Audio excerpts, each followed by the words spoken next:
Olá, pessoal. Sejam bem-vindos a mais um episódio do podcast Experts Brasil.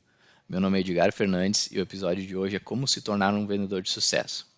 Para bater esse papo comigo aqui, eu convidei o David Siqueira, formado em gestão comercial e atual diretor de vendas da Ambler. Seja bem-vindo, David. Obrigado, Diário. Prazer estar falando aqui contigo, com a tua audiência. E a ideia aqui é a gente trocar um papo sobre vendas, né? Algo que está muito no meu cotidiano para mim. Sempre é um prazer falar sobre esse tópico aí. Show, cara. Acho que nada mais pertinente de começar falando um pouquinho da tua história de vendas ali, né? Como tu me disse lá, do estagiário ao diretor de vendas, então acho que é uma história bem interessante para ser contada. Perfeito. Cara, quer dar uma boa headline aí, né? Mas parece, parece fácil, né, cara? Que estagiário, hoje até mesmo, se a gente olhar o mundo de vendas, principalmente em startups e tecnologia, as carreiras estão acontecendo muito rápido, né? Só que a minha não foi bem assim.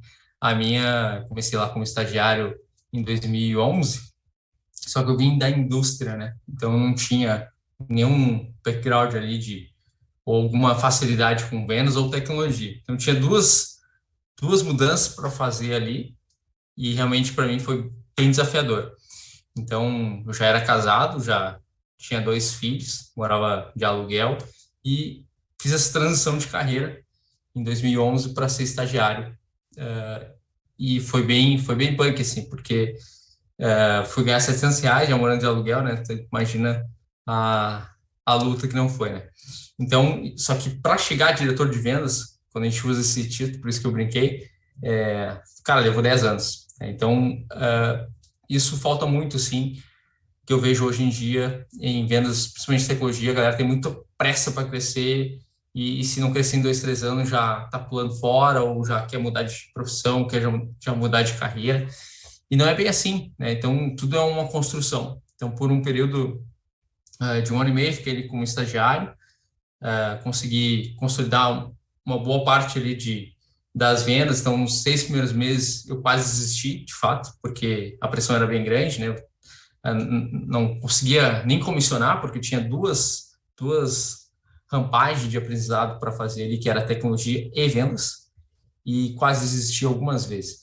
Mas, no fundo, eu entendia que era a melhor decisão.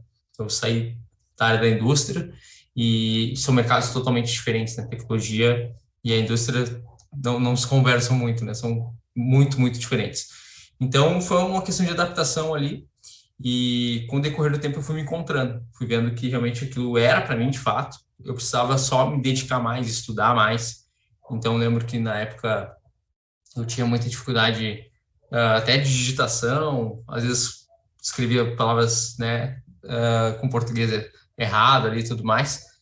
E um gestor, né, que foi o meu gestor por um bom período na empresa que eu estava, ele me deu a revista Venda Mais, que era a maior revista na época, assim, porque era a única, né? Mas era a maior. E até hoje ainda existe a revista Venda Mais, só não tem tanta relevância mais como tinha na época. E, cara, fui consumindo aquele conteúdo ali, fui lendo alguns livros, e isso me ajudou bastante a melhorar a minha performance. E um ano e pouco depois, eu tive aonde participar da revista, fazer parte de uma das matérias da revista, né? Como na época a gente trabalhou junto nessa época na Red Host, que a gente saiu como uma das equipes mais jovens do Brasil. Eu tinha 24 anos, eu tinha dois filhos, né? Mas ainda era jovem. Então, foi muito legal, foi muito bacana. Ali foi muito consolidação, assim, cara, é isso que eu vou fazer, é isso que eu vou seguir.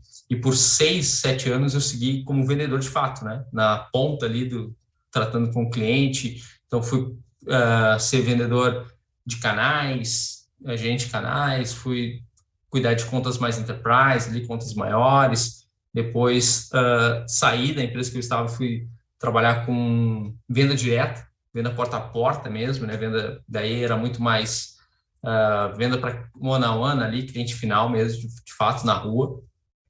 Trabalhei com vendas de internet corporativo também, porta a porta, só que daí para empresas.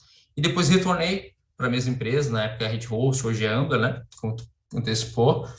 E aí já foi para trabalhar na liderança de um time.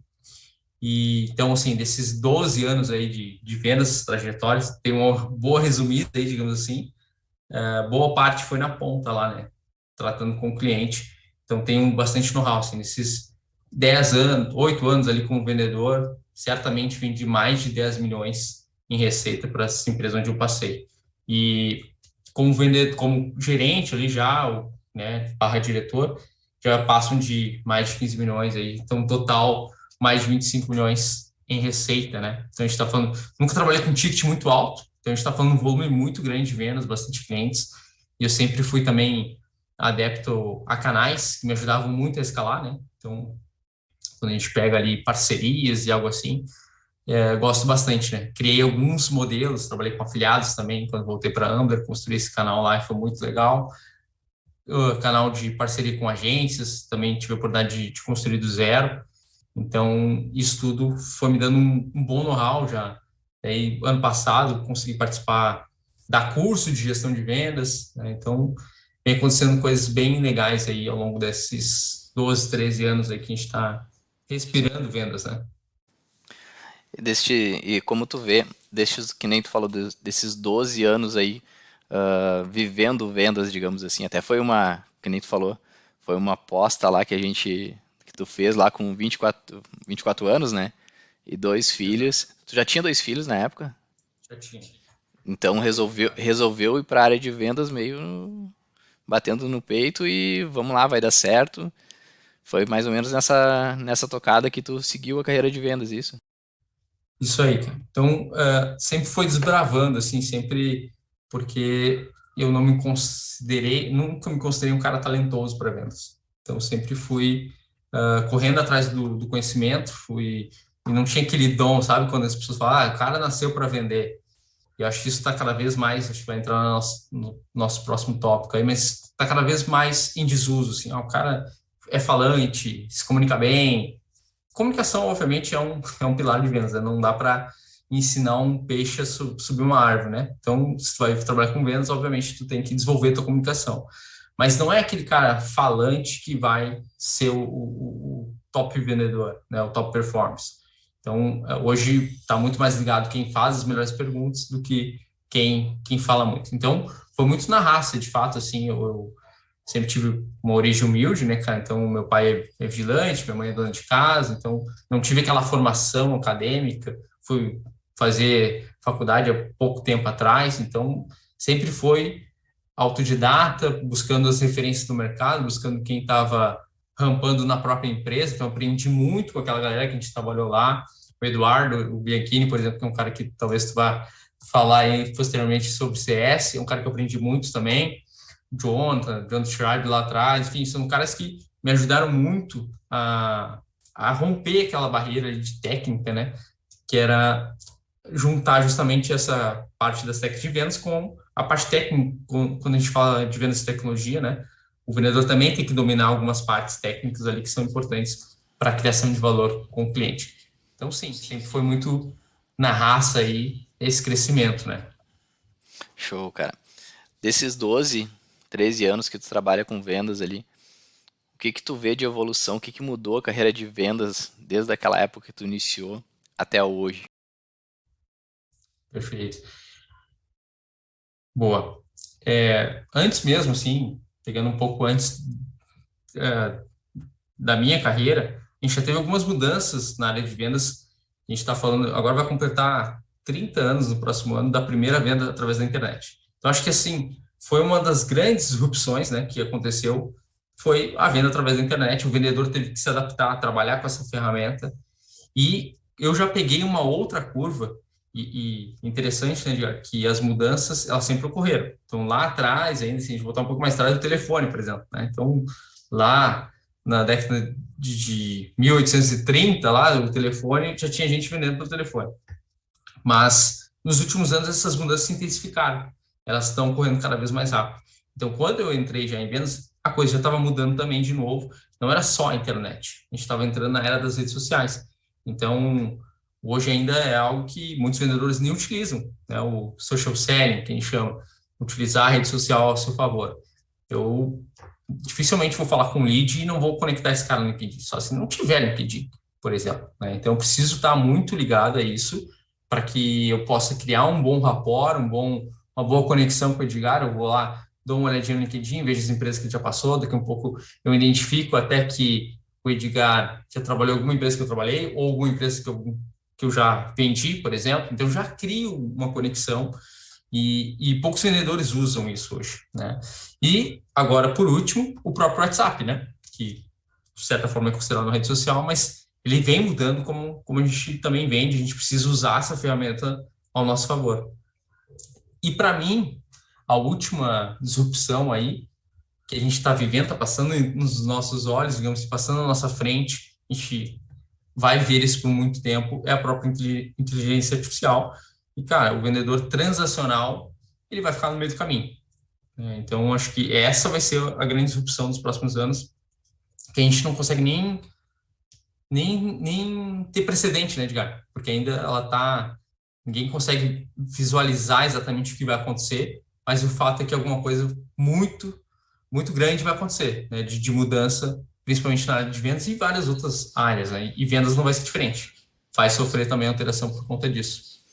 Existe, na verdade, a inteligência artificial da forma que veio, principalmente com o ChatGPT, que é uma ferramenta que tu deve já conhecer, né? Que é incrível a ferramenta. Todo mundo se pergunta muito a questão do emprego, né? Poxa, vai tirar o emprego de muita gente, pessoal do marketing, muita gente preocupada com isso.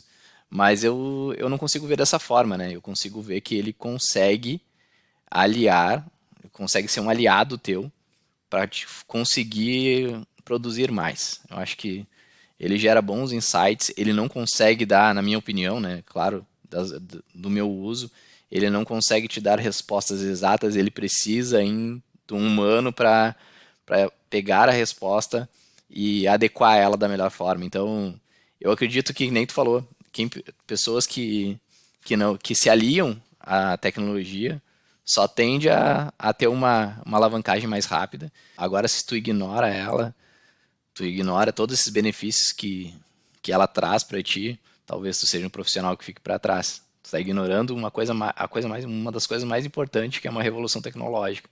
Então, isso é, aí sim eu considero perigoso na questão de empregabilidade. Bom, dentro desse todo esse tempo ali, tu já viveu vários perrengues, acredito, na vida, né? Quais tu acha que hoje são os maiores desafios do profissional de vendas? Eu acho que tá muito ligado a isso que a gente estava falando, assim. Porque hoje o vendedor, ele perdeu aquele papel que era o cara informativo, né? Detinha a informação. Então, o vendedor tinha muito poder ali na negociação, tinha muito poder frente ao cliente, porque ele era um especialista do produto dele, conhecia tudo em volta daquilo, e hoje já não é bem assim, né? Às vezes, muitas vezes, quando a gente vai comprar um carro, a gente sabe mais sobre o carro do que o próprio vendedor que está lá nos vendendo o carro. E isso já acontecia, né? É uma transformação que ocorre há mais de 20 anos com o Google. Porém, com o chat GPT-3, GPT-4 aí, como tu disse, essas informações já vão vir compiladas. Então, cara, o cliente não vai perder tempo pesquisando um site, outro site, isso já vai vir na mão dele. Então, aquele vendedor que eu brinco que ele sofre uma venda, né? Esse cara tá fadado ao fracasso de fato, né? Então, ele vai ter o desafio é como eu agrego valor ao meu cliente. Então, vou precisar ser muito mais consultivo, vou precisar realmente gerar insights sobre o meu mercado, sobre o mercado do meu cliente e como ele se diferencia com a minha solução. Então, como eu agrego para o Edgar? Como eu faço o Edgar ganhar mais dinheiro ou parar de perder dinheiro? O meu produto é um remédio ou ele é uma vitamina? Então, eu preciso fazer com que o Edgar enxergue valor na minha solução lá no dia a dia. E eu acredito muito que o vendedor challenge, que a gente chama, que é o vendedor que tem a coragem de desafiar o lead, desafiar o cliente, fazer com que ele enxergue realmente que aquele problema ali vai gerar uma consequência muito maior do que o próprio cliente está enxergando. Então, para mim, esse é o desafio na área, na profissão de vendas, né? Ser cada vez mais consultivo e agregar valor de fato no negócio do cliente. Porque ninguém, falando de vendas e tecnologia, né, Edgar? Ninguém quer comprar um software. A pessoa quer resolver um problema. né? Quer resolver uma dor específica ali, e a venda acontece por dois motivos, ou por necessidade ou por desejo. E aí, quando a gente está falando de software, dificilmente vai ser um desejo, né? Vai ser uma necessidade. Um desejo, a gente tem um desejo de um carro. Até o carro, às vezes, pode ser uma necessidade. Meu carro quebrou, tá ruim, eu tenho a necessidade de trocar. Mas ele também pode ser um desejo. E é importante identificar isso para poder se diferenciar cada vez mais. Capacidade de se reinventar, né? Eu acho que até o período mais conturbado que a gente teve na questão da pandemia, tu vê o quanto muitas empresas não estavam preparadas para o meio digital, né? Então demoraram, inclusive muitas demoraram e quebraram por esse motivo. Não estavam prontas para atender o online, digamos assim. Claro que a Ambler, até o teu trabalho ali, a gente já vivia isso. A gente vivia no online, então pouco se afetou. Inclusive até deve ter potencializou e deve ter um aumento de receita porque muita gente começou a procurar soluções que não pensava antes. Então acho que a capacidade de se reinventar está ligado à tecnologia, considero ser uma das coisas muito, muito importantes, né? Então, falando um pouco do David, assim, desde lá toda a tua linha que tu chegou lá, mais específica que nem o título, como se tornar um vendedor de sucesso, o que tu acha que tu se destacou, que foi essencial para te chegar onde tu está hoje? Interessante, porque até depois eu vou falar um pouquinho sobre pesquisa de vendas ali, a gente vai entrar no Spincel e tudo mais, mas antecipando um pouquinho, geralmente quando tu pergunta para um vendedor, assim, ele não sabe, né? Não sabe dizer o que levou ele a ter sucesso, a ter resultado, porque geralmente está muito alinhado na visão do vendedor a soft skills, né? Então, eu tenho sangue no olho, eu tenho brilho, eu, né, sou resiliente e de fato, para mim, essas habilidades são essenciais, né? Não tem porque as hard skills aí, por exemplo, a gente consegue, como empresa, ajudar o cara a desenvolver, né? Então, ele ser mais técnico, ele conhecer mais do produto, do mercado, mas não dá para ensinar ninguém a ser resiliente, a tomar X não no dia e continuar fazendo o que precisa ser feito, né? Ter disciplina. Então, venda é muito. Hoje eu vejo assim que que me levou é ter aquela resiliência, entendimento do processo, que vendas é um processo e não era só uma arte. Eu acho que não dá para a gente dizer que não é também, porque é aliada à arte, sim, mas respeitar o processo, entender que X contatos com o cliente ele vai gerar um resultado, Y contatos com o cliente gera outro resultado. Então isso me levou a ter mais disciplina. Então eu entendia que tantos touch points eu tinha um resultado. Agora fazendo mais touch points eu poderia ter outro resultado. Então esse processo, o entendimento do processo, ser disciplinado no processo de vendas, como eu te falei, eu nunca fui talentoso, mas eu sempre fui um cara disciplinado. Então, se alguém me falar, cara, se tu fizer isso aqui, vai dar certo. Eu fiz.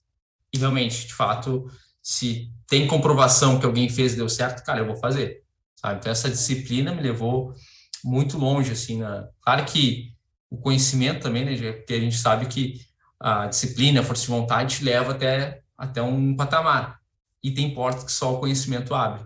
Então, é importante o vendedor ter essa habilidade. Aí eu vou, se me permitir, vou citar um processo de contratação do Mark Roberge, que é da HubSpot, né? Foi o CRO da HubSpot, foi diretor de vendas também, levou a HubSpot de 0 a 100 milhões, e hoje é uma empresa bilionária, dispensa apresentação, e ele tem um processo de contratação, habilidades que ele entendia, e eu fui desenvolvendo isso de forma intrínseca, né? De forma, assim, com o tempo foi me ensinando mesmo, na parte prática, de fato, né? E ele tinha esse conceito, que são algumas habilidades como coachability, que é a habilidade do cara receber feedback e melhorar frente a si mesmo. Então, isso a gente usa até, aqui na Ambler, por exemplo, até num processo seletivo, né? Então, essas habilidades que ele falou são de processo seletivo, inclusive. Ah, mas por que tu tá falando de habilidades para ser contratado? Porque, de fato, é as habilidades que vão te manter no mercado também, né? E vão fazer com que tu se destaque, né? Que ninguém quer, quando a gente fala de vendas, a gente quer contratar o cara que está contratado, né, que está empregado, porque é o cara que está performando, é o cara que gera receita para alguma outra empresa, tu quer ele no teu time. Então, outros aspectos que ele colocou são 5 tópicos, que é esse coachability que eu comentei, a possibilidade do vendedor receber feedback e reagir frente a ele. Curiosidade, então é um ponto essencial para qualquer vendedor, tu tem que ser curioso. Aí a curiosidade me ajuda a investigar o lead, aí no LinkedIn lá, como eu citei anteriormente, né? Então a curiosidade, ela gera até fatores cientificamente comprovados que ajuda na inteligência, né? E a inteligência é o próximo tópico. Então a inteligência é para poder criar um argumento, né, que faça realmente sentido na cabeça do cliente, inteligente para que eu possa criar soluções no mercado do cliente, né? E histórico de sucesso é um ponto que era avaliado pelo Mark, track record, né? Então é importante, eu brinco com meus closers aqui, meus vendedores, que cada logo que tu conquista é uma insígnia, né? Que tu bota aí no teu braço. Então isso ninguém te tira. Então o teu track record é as empresas que tu trouxe, é o resultado que tu gerou para alguma empresa como vendedor. Então isso é muito importante. E ética no trabalho, que é o accountability, né? Então, cara, é importante o vendedor, né, que já tem essa visão de, pô, o vendedor é malandro, passa a perna. Cara, isso está cada vez mais em desuso, porque no ambiente de vendas competitivo, a competição ela sempre é sadia, mas a deslealdade ela não pode ser permitida. E aí vai muito da cultura da empresa, do gestor, do líder, para coibir isso. Então, eu já tive vendedores no meu time que eu tive que demitir e a pessoa era a que mais performava. Só que, cara, em algum momento ela estava deslizando num pilar muito importante ali, que no caso da nossa empresa é ser gente boa. E uma pessoa gente boa não passar a perna na outra, né? Principalmente no colega de trabalho ou no cliente, que é pior. Então, ética no trabalho é muito importante. Então, são algumas habilidades ali que levam um vendedor a ser um outlier, né? Um alto performance. Ah, como que tu falou, né? Uma das coisas que eu vejo, e a gente já citou anteriormente, a questão de resiliência, né? Porque o não já está garantido, né? Então a gente já entra com um não. Eu nunca atuei numa função de vendedor específica, mas eu posso dizer, como cliente, algumas características que eu vejo importantes. Questão de empatia, é muito importante isso aí, ouvir mais do que falar. Às vezes o vendedor te joga tanta informação que tu não é nem as que tu tá, não é nem as perguntas que tu quer fazer para ele. Então, de repente, o momento de ouvir, talvez até o Guilherme no episódio anterior citou isso, ouve mais do que fala, que ali tu consegue tirar realmente as dores do cliente, tu sabe qual é a necessidade dele. Bom, outras que a gente pode enquadrar aqui, que eu gostaria que tu falasse um pouco, da importância de conhecer o produto e quem é o teu público. Pegando o gancho que tu comentou sobre, cara, ter mais a escutativa, né, do que a falativa, digamos assim. Foi um dos pontos realmente que me ajudou, porque eu sempre fui um cara mais introspectivo. Então, adicione esse ponto aí que tu comentou na minha carreira, justamente porque eu sempre escutei mais do que falei. Então, isso me ajudou. Eu achava que isso sempre me atrapalhava, porque eu, né, não falava tanto. Mas hoje eu entendo que, cara, isso foi o meu grande diferencial, porque eu conseguia absorver aquela informação, entender, me colocar empatia para se colocar no lugar do outro, e aí sim depois eu trazer a minha fala, né, no momento importante e de fato fazer as perguntas, não nem falar, fazer as perguntas. Então, tem alguns estudos que apontam que um alto performance, um outlier, isso, né, de grandes empresas, ele fala 30% do tempo numa conversa de vendas. E aí o cliente precisa falar em torno de 60%, 70%. Então, são coisas que a gente vai identificando no alto performance, né? E, de fato, isso é um ponto importante. Mas aí, entrando na última pergunta que tu me fez, com esse avanço, essa tendência das automações, da inteligência artificial, que a gente já comentou, de fato, o vendedor ele precisa ser muito especialista, né? Porque hoje a gente não gosta que ninguém venda nada para a gente, mas a gente adora comprar, né? Então, o vendedor, cada vez mais, ele tem que ajudar o cliente na compra. Então, está muito mais ligado à jornada de compra do que à jornada de venda. Eu não crio uma jornada de venda, eu crio uma jornada de compra. E nisso tem que estar encaixado muito bem o meu produto. Então, eu ser especialista, quando eu for para uma reunião de vendas, uma call, uma venda presencial, por exemplo, ele tem que confiar na minha autoridade. E para ser autoridade, a gente usar o gatilho mental lá do Robert Cialdini, autoridade, que a gente remete lá aos vendedores de colchão que usam o jaleco branco, né? Por que isso acontece? Porque eles querem transmitir autoridade, como se fosse um doutor do sono. Só que não adianta só botar o jaleco. Tu tem que saber o que o teu colchão, né, vai trazer de benefício, quais são os diferenciais de mercado dele, por que ele é mais caro que a concorrência. Né? Então, tudo isso, o produto, ele é um encaixe perfeito de tudo isso que a gente estava falando. Então, o vendedor precisa ser muito especialista, porque cada vez mais informações o cliente já tem. Então, talvez ele já saiba um pouco do mercado, já saiba um pouco do teu produto, mas tem coisas que só tu vai saber o que teu produto pode fazer. E aí, nesse momento que tu vai agregar valor, qual o resultado que ele vai tirar do teu produto de fato, né? E o público-alvo é eu poder falar a mesma linguagem com o meu cliente. Então, por exemplo, aqui a gente fala muito com agências. Quando eu vou falar com uma agência, eu já sei o que é um FII mensal, já sei o que é uma agência 360. Então, cara, eu estou em vários grupos de agências, por exemplo. Então, eu estou absorvendo esse mundo deles para quando eu for para uma call com um cliente, for para uma reunião com uma agência, cara, eu possa falar a mesma língua que ele. Então, aí quando eu falo assim, então isso tá dentro do teu FII mensal, cara, o cara, sabe, ele sabe que eu sei do mundo dele, então ele me entende como especialista. Então, falar a linguagem do cliente é importante. Então, tu tem que saber muito, muito bem o teu público-alvo, conhecer as pessoas que estão comprando do teu produto. Né? Então, é uma junção. Acho que tu trouxe bem aí que não é só o serviço, o produto, mas também o público-alvo para poder encaixar o teu produto ali no momento certo, né? Tu falou da questão de o importante do vendedor de hoje ser especialista, né? E eu lembro de algumas vezes que eu acompanhei, até o Guilherme Sol, que trabalhou contigo ali, em algumas vendas, e como é fácil quando tu tem total domínio do produto. Quando o cliente, na verdade até a questão de, ah, acho que vamos entrar mais para frente, mas de eliminar objeções, tu já entra com, o cliente entra com a pergunta, tu já conhece muito bem aquilo ali, tu consegue responder qualquer coisa, inclusive se o que ele está esperando é aquilo ou não é, se esse produto é para ele ou não, porque eu acho que está dentro da ética até entender o que o cliente quer e dizer, pô, esse produto não é para ele, talvez seja, eu precise de outro mais direcionado para de acordo com o que ele está esperando. Às vezes tem até um ticket maior o que ele está esperando. Às vezes tu não precisa oferecer algo tão, como é que é, customizado para ele, sendo que ele precisa de um exemplo, uma conta de e-mail lá bem básica, ele não precisa de todos os recursos de uma conta de e-mail com agenda integrada, calendário, todas essas questões. E isso foi o que a gente via na Ambler, né?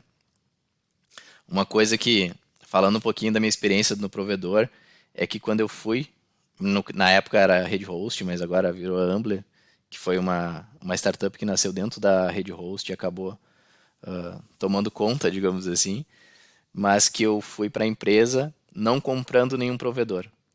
Como consultor de tecnologia, eu era avesso a provedores, exatamente porque eles vendiam, não acreditava, produto ruim. E uma das coisas que na época o Diego, que me contratou, pegou e falou, ele disse assim, não, mas agora tu vai trabalhar para mudar o teu pensamento sobre provedor. E a nossa ideia dentro da Amber era realmente mudar e fazer totalmente diferente do que todo mundo tinha feito e ser um produto de qualidade. Então, acho que eu, muito da equipe de e-mail que eu trabalhei ali, o objetivo era ter um serviço que gerasse valor para o cliente, que pudesse ser customizável, tanto que a gente conseguiu fazer um e-mail de um custo bem acessível, ao um pouquinho com ticket mais alto, mas com vários recursos. Então, é um produto que eu considero que ficou muito bom. Então, eu compraria e, inclusive, indiquei para algumas pessoas que vieram até mim e disseram, vai lá, o e-mail da Amber é um dos que eu conheço com melhor custo-benefício, digamos assim. Então, assim, ó, a questão de ser especialista te ajudava muito, porque tu conhecia o produto e tu conseguia dizer o que era melhor para o cliente. E como tu tá falando sinceramente, de forma ética, essa compra, tu sofre a compra. Como nem tu falou, tu sofre a venda, né? Então é Nessa inevitável, né? época, cara, tem boas lembranças aí que a gente fez muita dobradinha, né? Eu olhando para a base aí da Amber barra Rede Host, eu posso lembrar facilmente de 3 clientes ali de meio corporativo que a gente fez em conjunto, que geraram mais de 1 milhão de receita para a empresa, né? Então, era um produto com ticket bacana, não é um high ticket, mas é um ticket bacana, e só que o LTV dele era gigante, porque o produto era muito bom, né? Então, tem clientes, inclusive, desde aquela época, já que ainda permanecem, né? Então, ainda estão com a gente ali 8, 9 anos, né? Olha que loucura, né? Você tem um cliente com 9 anos, porque o serviço realmente foi muito bem feito e amarrado. E aí, a venda também, desde a venda, né?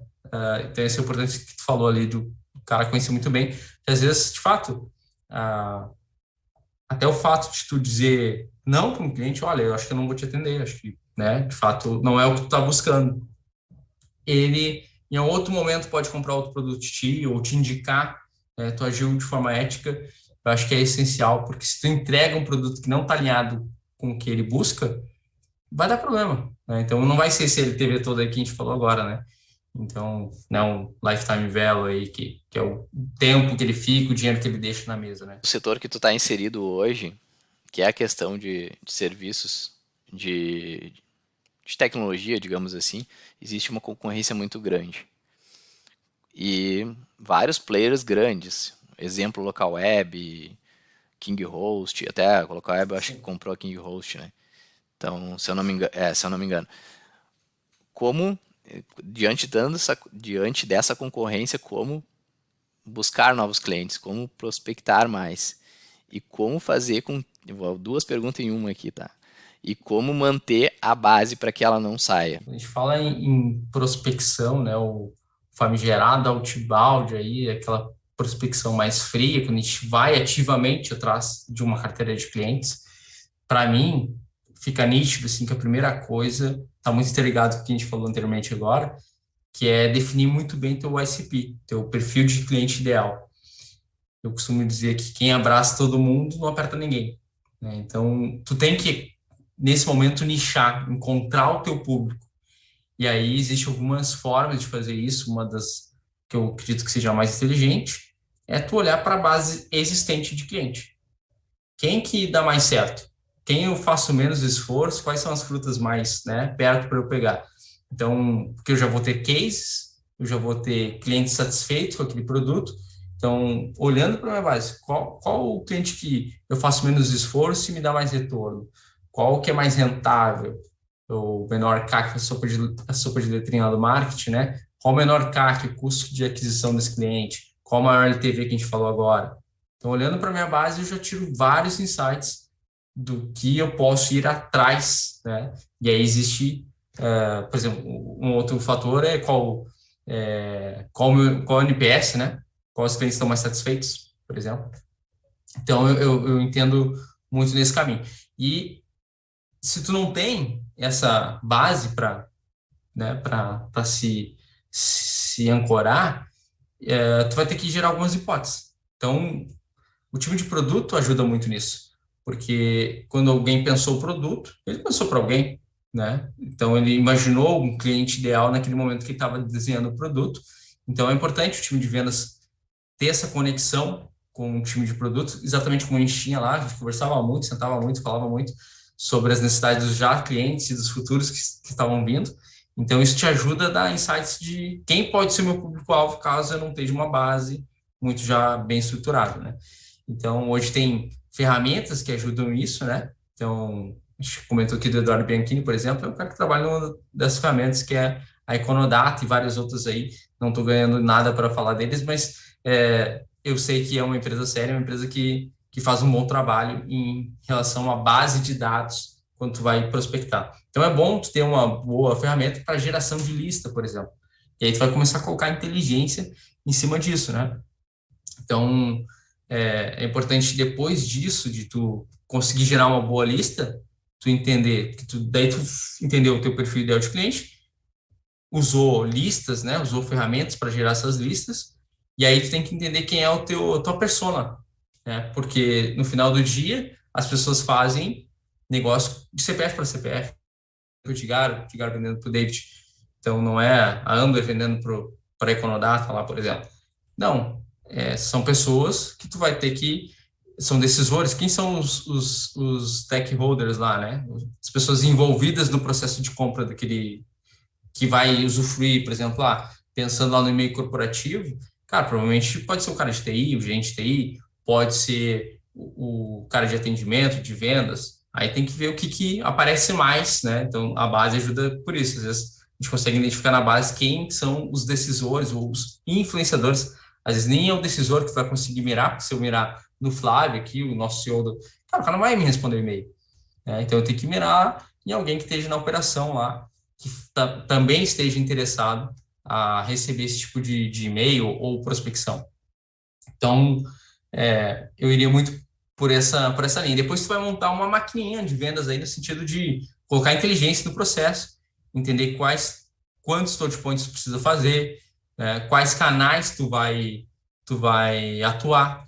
Por exemplo, a gente vai prospectar aí uma autopeça, por exemplo. Cara, não adianta mandar e-mail. Talvez o cara tá com a barriga no balcão lá, tá atendendo os clientes. Então, tu vai ter que prospectar pelo WhatsApp, pelo telefone, vai ser teu canal principal de comunicação com esse cara, tem que ser outro. E fluxo de cadência, geralmente o misto é o que mais funciona.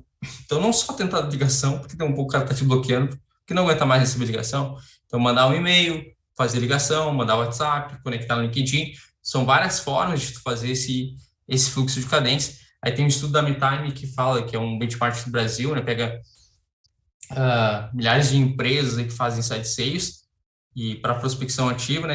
A gente está falando de, em média, 8 touch points para conseguir conexão e conseguir converter em uma venda. Então, tem um gráfico onde tu enxerga que quanto menos touch points, menor a conversão, né? Quanto mais touch points.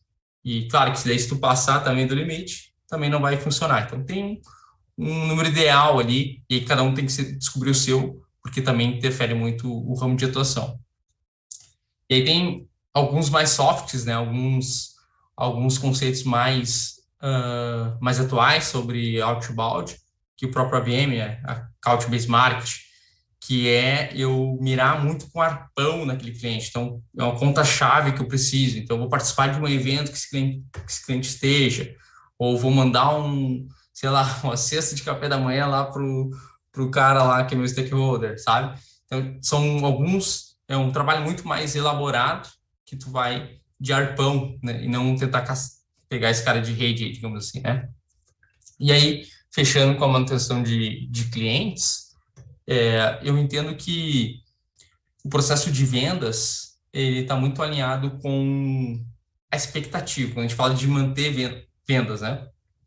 Se a expectativa que tu criou no cliente é menor que a entrega, cara, isso vai gerar um churn. Então é muito importante estar setada essa expectativa para que a entrega seja superior à promessa, né? Então, claro que o vendedor sempre quer prometer o máximo possível porque ele quer vender, quer comissionar. Mas é importante estar muito alinhado isso, a entrega com a expectativa gerada, para que não gere churn. E aí tem algumas formas de fazer isso em vendas, porque a gente tem alguns perfis de vendedores, né? O Hunter, que é o cara caçador, o cara que a gente falou agora que vai atrás do lead frio, por exemplo. A gente tem o closer, que é o responsável por fechamento de vendas, e a gente tem o farm, que é o fazendeiro, ali, o cultivador de relacionamento. Então, quando é o closer ou o hunter, ele vai estar um pouco mais afastado dessa estratégia de manutenção de cliente, porque geralmente ele trabalha com muito volume, não é um cara que vai cultivar relacionamentos, não tem tempo para fazer isso. Já um farm é o contrário, ele tem que fazer isso. É uma das necessidades de um farm, uma das características para ser farm, é cultivar relacionamento, e isso ajuda muito na retenção. Então, são algumas formas, né, de a gente trabalhar com manutenção de base aí e prospecção. Retenção, retenção, acho que para mim se resume principalmente como cliente ao bom atendimento. Então, escutar o cliente, saber qual é a necessidade dele, principalmente quando ele, como é que eu digo, quando ele está numa ruim, ele precisa de um auxílio, ele tem que ser priorizado. Claro que a gente não pode entrar, até por conhecer o ramo que tu atua, a gente não pode entrar numa de priorizar todo o atendimento, porque senão, onde tudo é verdade, nada é verdade. Então, mas existe o cliente que tu sabe que ele está sentindo uma dor e tu dá uma atenção para ele, faz total diferença. Falando como cliente, né? Uma das coisas também que eu acredito que são fatores que mantiveram, talvez ao longo de 9 anos, os mesmos clientes ali, é porque na época eu me lembro muito bem de os clientes solicitarem features que a gente não tinha. E acabava gerando backlog e a gente corria atrás para fazer, ver se era possível fazer. Claro que tem coisas que eles pediam que não era possível fazer, até pela estruturação da arquitetura, mas tinha várias coisas que a gente conseguia implementar e ainda dava um retorno para ele, ó, tua solicitação lá, a gente atendeu, tá funcionando. Então, no nosso painel lá, né? Então, acho que esse tipo de coisa é o que o cliente espera. Acho que esse atendimento personalizado, ou ele sentir que está sendo ouvido e que não é, ele não é apenas um simples gerador de receita. Ele é alguém que se for uma parceria que tem que ser boa para ambos, né? Aquela história do ganha-ganha, né? Então, da negociação. Ambos têm que ganhar com esse negócio. Mas assim, vamos evoluindo mais um pouco, indo para a parte do vendedor, questão de abordagem mesmo. Como tu, como tu vocês fazem, ou tu mesmo faz, para identificar e superar as objeções, tá? Eu sou um cara muito bom em objeção, então quando o cara vem preparado e ele consegue ah, me superar na questão de questões que eu tenho sempre sobre produtos, praticamente a compra tá. Perfeito. Porque a objeção, ela, na grande maioria das vezes, até são sinais de compra, né? Então, ninguém vai ficar fazendo perguntas se não está nem um pouco interessado. Então, geralmente a objeção, ela... E às vezes ela está até maquiada ali, né? Geralmente a primeira, daí um desafio do vendedor é descobrir se aquela objeção, ela realmente é a objeção de fato, né? Então, às vezes é um medo, um receio que o cara tá de avançar, e aí ele dá um despiste. Ah, cara, eu vou falar com meu sócio, ou vou trazer aqui para dentro, ou vou ver e te aviso, né? Então, o primeiro desafio do vendedor é entender se aquela objeção é de fato a real objeção. Então, às vezes o cliente fala que está caro, mas não é que está caro, é que ele não viu valor suficiente na tua proposta, né? Não viu o valor suficiente no teu produto para que resolva aquele problema, aquela dor dele. Então, um contorno de objeção que está caro é muito entender quais são as referências que o cliente está tendo, por exemplo, né? Então, primeiro de tudo, para mim, a objeção ela não se rebate, ela se contorna. Trazendo um resgate que tu falou lá, quando o cara ele está muito bem preparado, quando tu testou o Guilherme, quando foram em alguma reunião, por exemplo, tu sentiu isso? Algumas técnicas de vendas, elas, como o próprio Spincelli, ela, ela te ensina até antecipar algumas objeções, né? Então, na tua própria construção de raciocínio, tu já vai antecipar e já vai retirar algumas objeções que vai ficar só apenas aquelas que realmente fazem sentido o cliente colocar, né? Então, primeira coisa, faz uma matriz de objeção. Acho que o time deveria ter uma matriz de objeção se não tem, porque é um lugar onde todo mundo pode consultar, isso pode ser uma planilha no Google Sheets, pode ser bem simples, tá? Quais são as principais objeções que aparecem? E teu time poder contribuir com isso, porque nem todo mundo vai ter a resposta, né? Então, cara, isso tá aparecendo mais para mim. Então, daí tentar descobrir o porquê que ela ocorre, né? Então, será que a minha comunicação do valor não está legal, né? O preço do produto ele não está bem identificado, por exemplo, né? Então, qual a etapa do funil que isso está acontecendo? E, mais uma vez, por que está nessa etapa? E, de fato, lá na tua matriz tem o contorno dessa objeção. Então, como é que eu contorno essa objeção do tá caro, por exemplo? Então, o cara trouxe aqui, os meios corporativos estão caros. E aí, o meu intuito é saber o porquê, né? Mas não vou te perguntar por quê. E aí eu estou te afrontando, digamos assim. Eu tenho que fazer um contorno no sentido, olha, já, eu entendo também, no teu lugar também estaria preocupado com o preço, mas eu queria entender um pouquinho mais quais são tuas referências, o que tu já buscou sobre esse serviço, e eu quero que tu fique muito tranquilo, porque a nível de qualidade que a gente tem aqui, esse preço está muito bem alinhado com o mercado, mas eu quero entender tuas referências, né? Daí deixa o cara falar, sabe? Então, não chegar e rebater. Por exemplo, eu vejo muito uma frase que muitas pessoas usam, Edgar, tá caro em relação a quê? Cara, isso é uma frase muito, muito afronta, né? Tu afronta o cliente e ele já fica numa posição muito, sabe, defensiva ali naquele momento. Então, tu precisa saber disso. Cara, em relação ao quê? Mas tu tem que saber fazer essa pergunta de uma forma mais soft. Então, tentar arrancar essa objeção do cliente de uma forma mais tranquila. É que, como tu falou, né, a objeção ela ocorre porque a pessoa já está intencionada em fazer uma compra. Ela só não sabe de quem ainda. E tu pode, claro que nem tu falou, tá muito caro comparado a quê? Talvez se eu comparar ao Google, esteja muito barato. Talvez eu comparar a um provedor menor, esteja muito caro. Só que talvez seja o maior desafio, né, de entrar nessa linha, é que se eu falar com um provedor menor lá, eu vou ter um David lá me dizendo que o produto dele é o melhor. E se eu falar contigo, tu também vai me dizer que o teu produto é o melhor. Aí eu não tenho parâmetros, muitas vezes não tenho, e muitas vezes as pessoas não têm, de saber quem é que está falando a verdade. Porque o David do provedor menor tá me dizendo que uma conta de e-mail custa R$ 1. E tu tá me dizendo que a tua custa 5, nesse exemplo. E ambos têm o mesmo. Ambos são bons vendedores e ambos estão apresentando a ferramenta da melhor forma possível. E como eu desconheço esse mundo, quero uma solução para minha empresa, eu fico talvez comparando o preço. Porque se ambos são bons na venda, eu vou pro preço. E aí, como tu capta, pensa no Edgar como teu cliente, e aí tu vai me dizer, tá, mas comparado ao quê? Eu disse, bom, olha, eu cotei contas de e-mail, por exemplo, no Google, e realmente você tem o melhor preço.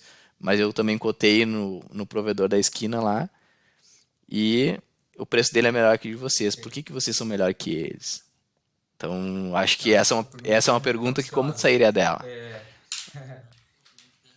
É capciosa, exatamente. Aquela não combinada, né? Nesse momento, o vendedor precisa trazer dados para a mesa, né? Então, acho que o contorno de objeção ele está muito ligado o cliente está indeciso, né? Quando o cliente não quer, cara, não adianta tentar contornar a objeção, porque aí é perda de tempo dos dois lados, né? Mas quando ele está indeciso, eu preciso ajudar ele a tomar a melhor decisão. Então, eu iria muito na linha. Olha, tu está olhando 8,80, né? Então, cara, o que desse 8,80 mais te serve nesse sentido? Se tu quiser um stack de ferramentas como o Google, por exemplo, cara, eu não sou louco de dizer que o Undermay é melhor que o Google, por exemplo, né? Os caras são os melhores do mundo, mas aí tu vai pagar R$ 30 por conta. Talvez, pelo que tu me disse, não é o que tu tá buscando. Agora, quando a gente compara com provedores mais simples, ou ferramentas open source, ou próprias desenvolvidas pelas empresas aqui no Brasil, cara, a gente tem um gap muito grande de qualidade. Então, a gente está falando do 880. A gente se posiciona aqui nesse meio, que é garantir a qualidade dos teus e-mails. Se é isso que tu está buscando, com certeza nós somos a melhor empresa para poder te ajudar. Porque eu tenho X contas de e-mail aqui no meu, né? Tenho mais de 1 milhão de contas de e-mail aqui que a gente administra, a gente tem cases como Unimed, e aí assim vai. Eu trago dados para a mesa, trago cases, e aquilo ali deixa de ficar caro na tua mente, né? Então, eu separo muito assim, ó, se a gente for comparar isso aqui, é banana com maçã, né? Então, assim, tu quer me comparar com alguns players, eu posso até te dizer alguns que realmente vão fazer sentido a gente, né? E aí eu posso dar algumas sugestões que, no fundo, eu sei que o cara não vai ter o melhor atendimento, vai ser meio self-service lá, não tem migração. Então, nesses pontos, por exemplo, quais são os meus diferenciais? Eu tenho uma equipe de migração, a gente tem know-how nisso, a gente já migrou X contas de e-mail. Então, eu vou criando alguns diferenciais, eu empilho benefícios. Ó, o benefício um para fechar com a Amber é ter um gerente de contas. Número 2 é tu ter migração gratuita, sem esse custo aí de setup. Número 3 e assim eu vou batendo em todos esses benefícios e me distancio dessas, né, essas comparações que ele trouxe para a mesa. Então, eu iria muito nessa linha, cara. Ah, show. Eu pensei nisso também. Eu acho que a questão dos cases é eu acho que é uma das coisas mais relevantes que tem, né? Enquanto não conhecem, principalmente quem já compra eles. Então, eu me apoiaria nisso. Claro que, como um cara que vive tecnologia, eu consigo ter um norte melhor, mas muita gente que chega até vocês, até pelo tamanho de negócio, não tem um especialista, alguém de tecnologia, muitas vezes, para fazer uma compra de e-mail, por exemplo. Então, chega mais ou menos nessa situação comparativa de preço. Mas trazer os cases para a mesa, eu acho que dizer que atende Unimed, por exemplo, é uma marca conhecida, principalmente aqui no Rio Grande do Sul, já é uma estrelinha a mais ali, que é uma distância que tu ganha do Pode provedor da trazer esquina. negócios críticos que trabalha, por exemplo, só atende hospital, é um ótimo exemplo, porque ninguém vai entregar os e-mails de um hospital para um Zé da esquina, né? Então, a gente está falando de vidas ali que dependem do funcionamento da tua empresa. Eu falo muito também, quando eu mostro a ferramenta, isso, tanto a ferramenta de WhatsApp que a gente vende aqui, que é o hype do momento, né? Quanto o Underway, por exemplo, eu mostro a casa de ferreiro e espeto de ferro.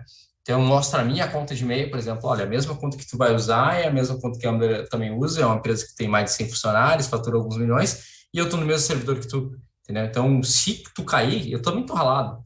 Então, cara, se tu confiar aqui, eu tô botando skin the game, eu tô botando a minha pele em risco aqui também, então eu uso o mesmo servidor que tu. Então isso dá muita credibilidade, porque eu não estou te vendendo aqui uma ferramenta e usando o Workspace aqui, ou estou te vendendo essa ferramenta e uso o Office 365. Não, não. É a mesma ferramenta que tu vai utilizar. Então isso acaba passando muita credibilidade, eu abro um pouco os bastidores de como a gente construiu a solução e tudo mais.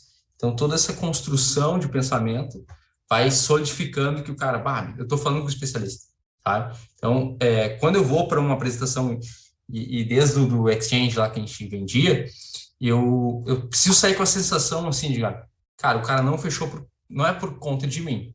Ele não fechou porque ele não tinha dinheiro, porque talvez não era o momento de compra da empresa, teve que optar por um mais barato, ou ele foi por um muito melhor, como a gente estava falando anteriormente, mas não foi porque eu não me mostrei especialista para esse cara, sabe? Então, essa sensação eu não posso ter.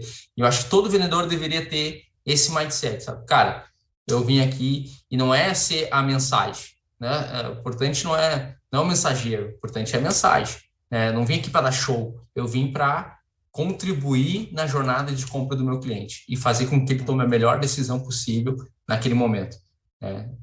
Pegando todos aqueles fatores que a gente conversou antes, se realmente a minha solução é para ele. Total. E às vezes não é o momento dele também, né? Então, o que principalmente na área de tecnologia, a gente vai muito? A gente está sempre procurando soluções que agreguem muito valor para a empresa. Porém, às vezes a gente vai na solução e vê que não é o momento. Principalmente quando tu tem que administrar orçamento de TI, principalmente, tu não consegue avançar. Tu diz, olha, isso aqui era muito legal, mas não é o momento. Segura. E eu acho que uma boa, como é que é, um bom atendimento da equipe de vendas e explicando o produto, mostrando o que traz de benefício, acho que fica aquela lembrança de quando chegar o meu momento eu volto. Então eu não vou comprar de outro. Quando chegar o meu momento eu volto ali porque eu sentir transparência do outro lado. Eu acho que isso é muito importante. Levando mais agora, tipo assim, pensa que pessoas de negócios totalmente aleatórios e diversos estão ouvindo esse podcast. O que tu daria de dica para a pessoa conseguir fechar mais vendas e aumentar o ticket médio? Pode usar exemplos da Ambler, assim, mas eu gosto de não focar muito no negócio que a gente tem, porque fica muito simples. Eu gostaria que, por exemplo, uma loja de roupas. Então, o que tu pensa assim de estratégia para conseguir vender mais? E, como eu falei, ter a possibilidade de aumentar o ticket médio. Até que é uma das estratégias que tu faz, né? Porque o teu ticket não é tão alto e tu tem que... Boa. Eu acho que é um compilado um pouco de tudo que a gente falou até aqui, de ser especialista, de gerar valor, de entender se o teu cliente ele tá pelo desejo ou tá pela dor, né? Então, entender muito bem teu público-alvo, usar técnicas de vendas. Os vendedores não usam técnicas de vendas, é incrível, né? Fazer perguntas. Então, acho que esse é um ponto principal, assim. Tu entra numa loja e as pessoas não te fazem perguntas. Elas querem sofrer a venda, né? Que a gente estava falando anteriormente. Então, tempo atrás, fui comprar uma máquina de lavar e aí fiquei 10 anos com a mesma máquina, agora daí a esposa, né, fez aquela pressãozinha, tipo, agora vamos comprar uma lava e seca. Eu, não, beleza, então vamos ver. Cara, e não é uma coisa muito barata, não. E a gente entrou em diversas lojas, não quis comprar pela internet porque eu queria rápida entrega. Então, ninguém perguntou que máquina eu tinha, por que eu estava procurando uma lave seca. As pessoas iam direto para as características e não benefícios, né? Então, cara, seja consultivo. No final do dia é uma pessoa querendo talvez realizar um sonho, eliminar um problema. Então é focar no atendimento, inclusive, que tu comentou anteriormente, sabe? Tipo, as pessoas estão indo muito. É 880, ou não faz o básico, ou quer fazer o transform lá, né? Quer usar todas as técnicas possíveis, mas esquece do básico, que é atender uma pessoa muito bem atendida, sabe? É ter empatia, é escutativa, que a gente falou. Então, acho que não tem aquela bala de prata, sabe, cara? Ah, cara, tem que fazer isso aqui que tu vai aumentar 100% as vendas. Acho que são uma somatória de um monte de coisas que a gente falou aqui que vão elevar o teu nível, né? Desde se preparar melhor como vendedor, se preparar melhor como profissional, estudar mais, estudar o teu mercado, estudar o teu cliente, escolher o perfil ideal do teu cliente e dar um bom atendimento, dar um show no atendimento ali, ser receptivo, porque às vezes tu vai, sei lá, cara, vai num posto, num posto abastecer teu carro, tu tem até que pedir desculpa, né, cara? A pessoa no cartão ou no dinheiro, sabe? É uma coisa assim muito, cara, ríspida. E aí, às vezes, tu não tá treinando teu time lá, tô falando com um pequeno empreendedor. Cara, treina teu time, pelo menos dar um bom atendimento, sorriso no rosto, sabe? E quem tá atendendo no WhatsApp, por exemplo, a gente tem a ferramenta de WhatsApp aqui, cara, ser empático. Se o cliente manda áudio. Se o cliente gosta demais, intercala, sabe? Porque a gente é visual também. Mas agora, pô, eu mal iniciei uma conversa contigo, já mando um áudiozão grandão e daqui a um pouco já mando 70 fotos, arrebento o teu espaço do celular. Calma, tenha empatia, sabe? Faça perguntas, faça o cliente falar, entenda como ele gosta de se comunicar, principalmente no WhatsApp. Então, são algumas questões que eu acho que são importantes, assim, no decorrer. E para aumentar o ticket médio, eu até ia falar um pouquinho sobre técnica de venda especificamente. A gente utiliza o SPIN Selling aqui, que para mim é o bom e velho SPIN, que é um acrônimo, né? Das perguntas situação, problema, implicação e necessidade de solução. Por que passa por esse mapa aí?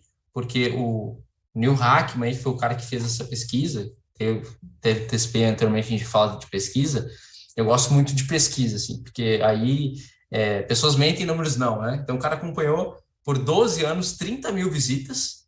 Então, cara, não existe nenhum estudo maior do que esse em vendas. Que era um psicólogo, ele nem era vendedor, mas ele acompanhou vendedores da IBM, da Xerox, grandes corporações que, inclusive, financiaram essa pesquisa e comprovaram que aquilo que a gente estava falando, que o vendedor, quando era perguntado, não sabia dizer o que levava ele a ter uma alta performance. Então ele, pô, vou vivenciar isso, vou ver na prática. E ele viu que os vendedores que mais performavam eram os que faziam as perguntas certas. E ele aí fez uma estrutura dessas perguntas. Situação, para saber onde teu cliente está, de problema, para entender qual é o problema de fato, e implicar esse problema, porque às vezes o cliente está com a goteira no telhado, e ele só acha que o problema é ter goteira. Mas talvez a implicação desse problema é os móveis, né? Tá indo fora, o dinheiro tá indo fora, por conta que ele não arruma aquela goteira, um cara preguiçoso. Então, e a necessidade de solução é tu apresentar a tua solução, que aquilo vai resolver aquele problema. Então, são algumas técnicas, né? E aí eu gosto muito desta, que, de fato, lá quando a gente começou a vender e-mail corporativo, foi um divisor de água para mim, assim, sabe? Então, me levou para outro nível, justamente porque estava muito embasado a pesquisa ali, né? E aí, para aumentar, eu vou entrar no segundo ponto, para aumentar ticket médio, tu tem que estar sempre procurando oportunidades, ou de cross-sell, ou de upsell, onde eu posso, e não é aquela situação que tu vai numa borracharia, às vezes dá até medo de ir na borracharia, porque o cara quer te empurrar tudo, já quer condenar o teu pneu, já quer condenar tudo, já quer te empurrar um monte de coisa. Não é esse tipo de venda que tu precisa fazer. Às vezes tu vai ter uma limitação de produto mesmo, às vezes teu produto, cara, não tem mais como né, fazer um upsell crucial. E aí aceitar e aumentar o LTV dele, né? Então aumentar o tempo que ele vai ficar contigo, esse é o ponto.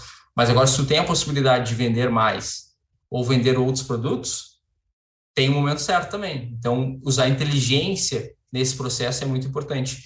Então, falando de uma empresa SaaS aí, no momento que ele dá uma boa nota no teu atendimento, é um bom momento de fazer um upgrade ou um cross-sell, comprar um outro produto, é o momento que ele acesse diversas vezes a tua plataforma, o momento que ele está tendo sucesso com o teu produto, né? Então é importante perguntar, fazer esse pós-venda, perguntar como está a utilização do produto. Aí, se tu não tem essa possibilidade de vender mais, peça indicação, né? Então, pedir indicação é uma cultura. Tu tem que ter essa cultura dentro do teu time. Então, são formas de extrair mais valor do mesmo cliente. Cross-sell, upsell, né? Vender o mesmo produto, mais do mesmo produto, vender outro produto, ou então, a última opção é solicitar indicações. Então, para solicitar indicação, nem sempre o cliente bem atendido ou satisfeito, ele vai te indicar. Só que cabe ao vendedor, como você falou, o não tu já tem, cabe ao vendedor tentar, né? Então, a tentativa, ela é sempre válida. Ninguém vai se ofender se tu pedir para um cliente bem satisfeito, bem atendido, de tu pedir uma indicação. Uma das coisas bem interessantes que tu falou ali para mim foi, geralmente, eu entendo que tu tenta fazer já aumentar o ticket médio fazendo uma venda agregada, e eu imaginei que tu ia responder até algo como, por exemplo, uma compra de um sapato, onde tu entra para comprar o sapato, o cara te oferece a meia ao mesmo tempo, entendeu? E tu já veio com um contexto totalmente diferente. Primeiro, eu vou vender aquilo que a gente está fechando e que ele está interessado, baseado em um atendimento, e se ele saber que a gente é uma empresa séria e que a gente oferece um bom serviço, eu consigo agregar mais produtos para ele, porque já tem a confiança, ele já é a minha base, ele já é bem atendido, ele já confia na marca, e aí eu consigo vender mais, né? Então, ou se eu não conseguir vender mais para ele, eu consigo uma indicação porque ele é um cliente bem atendido. Achei bem interessante essa parte aí.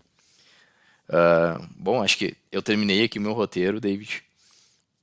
Não sei, alguma coisa mais que tu queira exemplificar aí, falando dessa parte de vendas, ou que tu queira deixar um recado?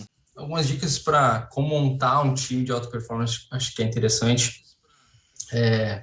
Alta performance, para mim, ela é muito cultura, né? Então, cultura é tudo que tu permite, que tu não permite. Então, se a gente for falar de alta performance, um vendedor ficar um ano sem bater uma meta, obviamente, tu está dizendo pro teu time que tu não liga para alta performance, né? Então, é importante tu estar ciente disso, que cultura é muito ligada ao que é permissível e o que não é dentro de um time ou de uma empresa, tá? E alguns pilares importantes de como treinamento, desde a contratação que a gente passou por aqui, pela contratação, então passe pela contratação, um bom onboard, rotina de treinamento. A gente faz aqui, por exemplo, muito roleplay, que é aquela simulação de venda semanal. Então, porque não adianta, né, contratar o vendedor e vai cavalo, né?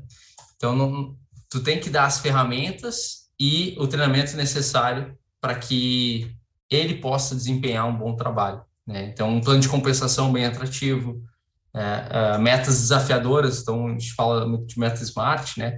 Que é uma meta, quando fala de vendas, ou a meta, se está todo mundo batendo a meta está errada. E se ninguém está batendo a meta está errada. Então, ela tem que ser desafiadora. Não é para todo mundo bater a meta, né? Então, ela tem que desafiar o vendedor. Então, são alguns pontos que eu queria deixar aí, porque o básico bem feito, como a gente falou, também leva a alta performance. Tá? Então, são alguns pontos que eu queria deixar de final aí, porque muita gente tem dificuldade também para montar um time de vendas, só que isso tem que começar desde a contratação, as ferramentas, apoio a esse time, né? Tem uma boa gestão, rotinas que tu precisa fazer, treinamento é uma delas, mas ter rotinas de pipeline review, por exemplo, forecast, para ver o que tem na mesa, como tu pode destravar um negócio para um vendedor, por exemplo. Então, essas rotinas são muito importantes. Bons insights ali, a gente falou sobre muita coisa de vendas. Acho que é um conteúdo de valor. Mas se o pessoal quiser te achar nas redes sociais aí para trocar uma ideia, falar um pouquinho mais, ou até te convidar para algum evento aí. Eu sou bastante low profile aí, mas no LinkedIn sou um pouco mais ativo, até participei de um. Aí é muito legal a gente estar sempre se reciclando, né? Participei agora recentemente de um evento do Eduardo Teva, que é um cara muito mais vinculado a vendas tradicional, nada a ver com vendas de tecnologia, né? Mas é um cara que se reinventou muito.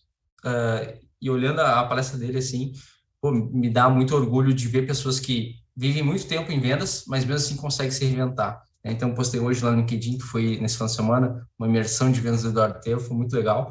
Então, para me encontrar muito mais no LinkedIn lá, David Siqueira, no Instagram não vai encontrar muita coisa, só foto da família mesmo, mas no LinkedIn eu procuro sempre estar postando alguma coisa de vendas, postando alguma coisa referente ao nosso mundo aí. Então, David Siqueira, botar no LinkedIn lá, com certeza tu vai me achar.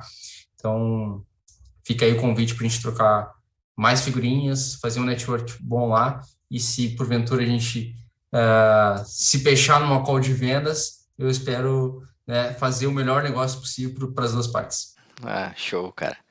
Vamos pegando o gancho do David ali. Esse episódio vai ficar disponível em youtube.com/expertsbrasil. Então agradeço a todos pela audiência e a gente se vê no próximo episódio. Até mais.